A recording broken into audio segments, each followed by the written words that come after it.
إن الحمد لله نحمده ونستعينه ونستغفره نعوذ بالله من شرور أنفسنا ومن سيئات أعمالنا من يهده الله فلا مضل له ومن يضلله فلا هادي له نشهد أن لا إله إلا الله ونشهد أن محمدا عبده ورسوله أما بعد السلام عليكم ورحمة الله وبركاته. Урматтуу мусулман бир туугандарым, Аллах Таалага чексиз мактоолор болсун, пайгамбарыбыз саллаллаху алейхи ва салламга салам салаваттар болсун. Аллах Таала Кур'ан-ы Каримде айтат: "Астагфируллах, ал-малу вал-бануна зинатул хаятид дунья, вал-бақиятус салихату хайрун инда роббика саваба ва хайрун амала." Мал, мүлк, бала чака бул дүйнөнүн коздугу гана. Ал эми түбөлүк Алланын астында калуучу жакшы амалдар бул сенин Роббиңдин алдында. Жакшы иштер сыйлык жагынан жана үмүт жагынан дагы эң мыкты деп айтат.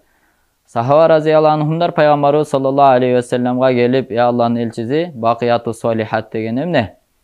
Пайгамбарыбыз айтат: "Түбөлүк кала турган амалдар бакияту солиха деген субханаллахи валхамдулиллахи ва ла илаха иллаллах валлаху акбар ва ла хаула ва ла куввата илля биллахил алийил азим" деп айтты. Түбөлүк биздин аркабыздан кала турган нерселер бул топтогон байлык эмес экен.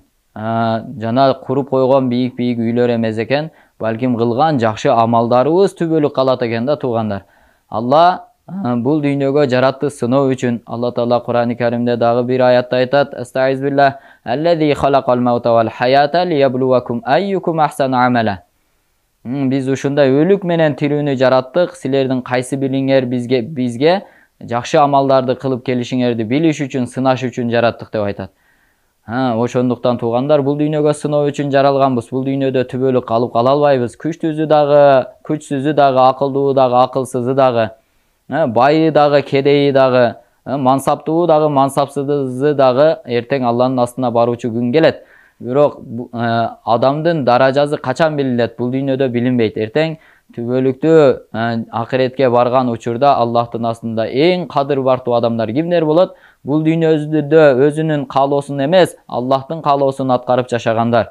Мына ушулар чыныгы Алланын астында кадыр бартуу, Алланын өкүмүн толук аткарган, Алланын тыйган нерсесинен тыйылган, өзүнүн каалоолорун эмес, Алла Тааланын каалоосуна умтулган адамдар эртең түбөлүктүү Алланын астында кадыр баркка ээ болот.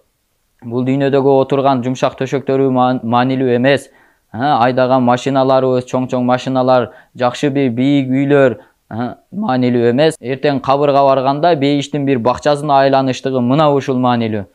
Бул дүйнөдө адамдардын астында даражалуубуз, бирок эртең Алланын астына барганда даражабыз жок, түбөлүктүү азапка кетип калды. Бул эң чоң бактысыздык да. Бирок элдердин астында кадыр баркы жок болсо дагы, бирок эртең Алланын астына барганда кадыр бартуу болгон инсан мына чыныгы бактылуу ушул.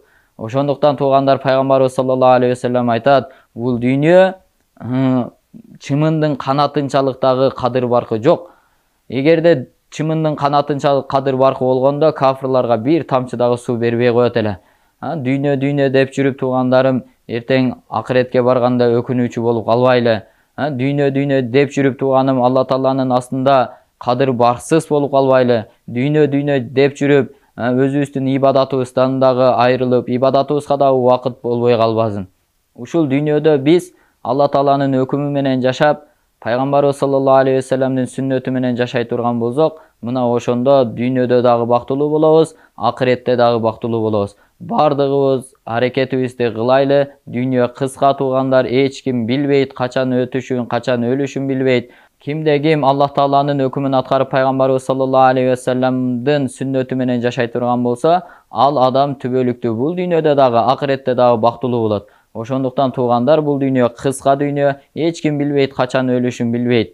Эч ким билбейт туугандарым, бир мүнөттөн кийин эмне болуп кетишин билбейт. Бардыгыбыз акыретке болгон умтулуубузду кылып алайлы. Ассаламу алейкум ва рахматуллахи ва баракатух.